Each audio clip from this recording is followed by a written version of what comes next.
Railway ആണ്, കോർപ്പറേഷനും അതിൻ്റെ ഭാഗമാണ്. പക്ഷേ റെയിൽവേയുടെ ഭാഗത്തു നിന്ന് വിരുദ്ധ പ്രവർത്തനങ്ങളാണ് ഉണ്ടായിരിക്കുന്നത്.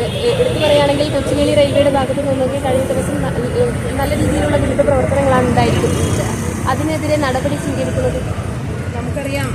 ജൂലൈ മാസം നമ്മളെല്ലാവരും വളരെ ശ്രദ്ധയോടുകൂടി ഇനി അങ്ങനൊരു സംഭവം ആവർത്തിക്കരുത് എന്നതിൻ്റെ അടിസ്ഥാനത്തിലാണ് ബഹുമാനപ്പെട്ട മുഖ്യമന്ത്രിയുടെ തന്നെ നിർദ്ദേശപ്രകാരം നിരവധിയായിട്ടുള്ള തീരുമാനങ്ങൾ ആമേഴഞ്ചാൻ റോഡ് ശുചീകരണ പ്രവർത്തനവുമായി ഏറ്റെടുക്കുന്നതിന് വേണ്ടി തീരുമാനിച്ചത്.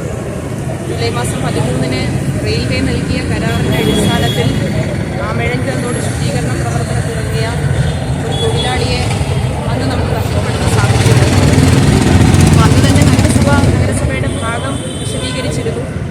അപ്പോൾ ആദ്യഘട്ടത്തിൽ നിങ്ങൾക്ക് എല്ലാവർക്കും അറിയുന്നത് പോലെ റെയിൽവേയുടെ ഭാഗത്തു നിന്ന് അത്തരം ഒരു നല്ല സമീപനമായിരുന്നില്ല ആദ്യഘട്ടത്തിൽ ഉണ്ടായിരുന്നത്.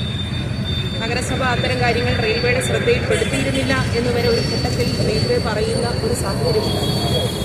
പക്ഷേ അന്നേ ദിവസം തന്നെ റെയിൽവേയുടെ പ്രതികരണം വന്നതിന് ശേഷം, റെയിൽവേ അധികൃതരുടെ പ്രതികരണം വന്നതിന് ശേഷം നഗരസഭ നടത്തിയ യോഗങ്ങളുടെയും നഗരസഭ റെയിൽവേക്ക് നൽകിയ എല്ലാ നോട്ടീസിൻ്റെയും പകർപ്പ്, റെയിൽവേ കൈപ്പറ്റി എന്നുള്ള പകർപ്പടക്കം മാധ്യമങ്ങളിലൂടെ പുറത്തു വരുമ്പോഴാണ് യഥാർത്ഥ വസ്തുത ജനങ്ങളും നമ്മളുമെല്ലാം മനസ്സിലാക്കുന്ന ഒരു സാഹചര്യമുണ്ടായി.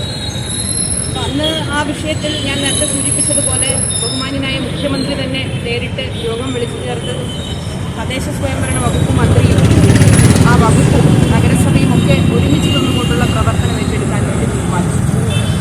കഴിഞ്ഞ ആഴ്ചയിൽ ബഹുമാന്യനായ തദ്ദേശ സ്വയംഭരണ എക്സൈസ് വകുപ്പ് മന്ത്രി ശ്രീ MP രാജേഷ് നഗരസഭയുടെ നേതൃത്വത്തിൽ ആമേഴഞ്ചാൻ റോഡിൽ നടക്കുന്ന ശുചീകരണ പ്രവർത്തനങ്ങൾ നേരിട്ടെത്തി വിലയിരുത്തുന്ന സാഹചര്യമുണ്ടായി. അപ്പം അന്നും അദ്ദേഹം ചൂണ്ടിക്കാണിച്ച ഒരു വിഷയം, നമുക്ക് മുൻപത്തേക്കാൾ ഒരുപാട് പുരോഗതിയിലേക്ക് എത്താൻ വേണ്ടി സാധിച്ചിട്ടുണ്ട്. എങ്കിൽ പോലും നമുക്കിനി ഒരുപാട് കാര്യങ്ങൾ ആമേഴഞ്ചാൻ റോഡിൻ്റെ ശുചീകരണ പ്രവർത്തനങ്ങൾ തന്നെ ഏറ്റെടുക്കേണ്ടതായിട്ടുണ്ട് എന്ന വസ്തുത നമ്മുടെ മുന്നിലുണ്ട്. പക്ഷെ റെയിൽവേയുടെ ഭാഗത്തുനിന്നുണ്ടാകുന്ന സമീപനം ഒരു ശരിയായ സമീപനമല്ല എന്ന് തുടർച്ചയായി നമുക്ക് കാണാൻ കഴിയുന്ന ഒരു സാഹചര്യമാണ്. നവംബർ മാസം 21-ാം തീയതി നഗരസഭയുടെ തന്നെ അണമുഖം വാർഡിലുള്ള ഒരു സ്റ്റേഡിയത്തിൽ, ഒരു ഗ്രൗണ്ടിൽ ഏതാണ്ട് 25ഓളം ലോഡ് മാലിന്യങ്ങൾ റെയിൽവേ നൽകിയ കരാറിൻ്റെ അടിസ്ഥാനത്തിൽ മാലിന്യം മാറ്റുന്ന ആളുകൾ കൊണ്ട് നിക്ഷേപിക്കുന്ന സാഹചര്യമുണ്ടായി. നഗരസഭ അത് പരിശോധിച്ചു. ആ മാലിന്യം എന്തൊക്കെ തരം മാലിന്യമാണ് എന്ന് പരിശോധിച്ചു. അപ്പോൾ കഴിഞ്ഞ കാലങ്ങളിൽ പറഞ്ഞതുപോലെ തന്നെ ആമേഴഞ്ചാൻ റോഡിൽ നമ്മൾ കണ്ടതുപോലെ റെയിൽ നീറിൻ്റെ കുപ്പിയടക്കം നമ്മുടെ റെയിൽവേ സ്റ്റേഷനിലും അതുപോലെ തന്നെ ട്രെയിനിലും കിട്ടുന്ന എല്ലാ ഉൽപ്പന്നങ്ങളുടെയും അവശിഷ്ടങ്ങൾ നമുക്ക് ലഭിക്കുന്ന സാഹചര്യമുണ്ടാകും. അങ്ങനെ നഗരസഭ ഇത് ശ്രദ്ധയിൽപ്പെട്ട ഉടനെ തന്നെ റെയിൽവേക്ക് നോട്ടീസ് കൊടുത്തു. ആ നോട്ടീസിൻ്റെ അടിസ്ഥാനത്തിൽ ആദ്യം റെയിൽവേ അത് നിഷേധിച്ചിരുന്നുവെങ്കിലും തെളിവ് സഹിതം നഗരസഭ നോട്ടീസ് കൊടുത്തതിൻ്റെ അടിസ്ഥാനത്തിൽ 24 മണിക്കൂറിനകം റെയിൽവേ ആ മാലിന്യം മാറ്റുന്ന സാഹചര്യമുണ്ടായി. പക്ഷെ മാലിന്യം മാറ്റിയാൽ മാത്രം പോരാ, നഗരസഭ ഒരു തുടർ നടപടിയിലേക്ക് പോകണം എന്നാണ് നഗരസഭ തീരുമാനിച്ചത്. അതിൻ്റെ അടിസ്ഥാനത്തിൽ പേട്ട പോലീസ് സ്റ്റേഷനിൽ നഗരസഭയുടെ നേതൃത്വത്തിൽ തന്നെ നഗരസഭാ സെക്രട്ടറിയെ ചുമതലപ്പെടുത്തി ആരോഗ്യ വിഭാഗം ചെയർപേഴ്സൻ്റെയും ഒക്കെ നേതൃത്വത്തിൽ നമ്മൾ നടത്തിയ യോഗത്തിൻ്റെ തീരുമാനത്തിൻ്റെ അടിസ്ഥാനത്തിൽ ഒരു കേസ് രജിസ്റ്റർ ചെയ്യണം എന്ന് നഗരസഭ തീരുമാനിച്ചു. അങ്ങനെ ആ കേസ് രജിസ്റ്റർ ചെയ്ത സാഹചര്യമുണ്ടായി.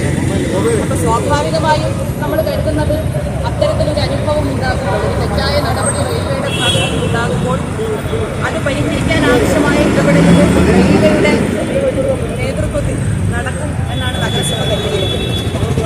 എന്നാൽ കഴിഞ്ഞ ദിവസം വീണ്ടും നമുക്കറിയാം, ന്യൂ ഇയറിൻ്റെ ഒക്കെ ആഘോഷ പരിപാടികൾ, ക്രിസ്മസിൻ്റെ ആഘോഷ പരിപാടികളൊക്കെ നടക്കുമ്പോൾ നമ്മുടെ തദ്ദേശ സ്വയംഭരണ സ്ഥാപനങ്ങളെ സംബന്ധിച്ചിടത്തോളം മാലിന്യ സംസ്കരണത്തിൽ കൂടുതൽ കാര്യക്ഷമമായി സാധാരണ ദിവസങ്ങളേക്കാൾ ആഘോഷ പരിപാടികൾ നടക്കുമ്പോൾ നമ്മൾ കൂടുതലായി ഇടപെടുന്ന ദിവസങ്ങളാണ്. അങ്ങനെ 31-ന് വെളുപ്പിന് 1:45-ന് നഗരസഭയുടെ നേതൃത്വത്തിലുള്ള ആരോഗ്യ വിഭാഗം ജീവനക്കാരുടെ സ്ക്വാഡ് പരിശോധിച്ചിട്ട് ഒരു സ്വകാര്യ ഭൂമിയിൽ ഏതാണ്ട് 10 ലോഡുകളോളം മാലിന്യം നിക്ഷേപിക്കുന്ന കാഴ്ചയാണ് കണ്ടത്. അതിൽ KL 28A 2084 എന്ന ലോറിയും KL 23E 4199 എന്ന 2 ലോറികളും മാലിന്യ നിക്ഷേപം നടത്തുന്നതിനിടയിൽ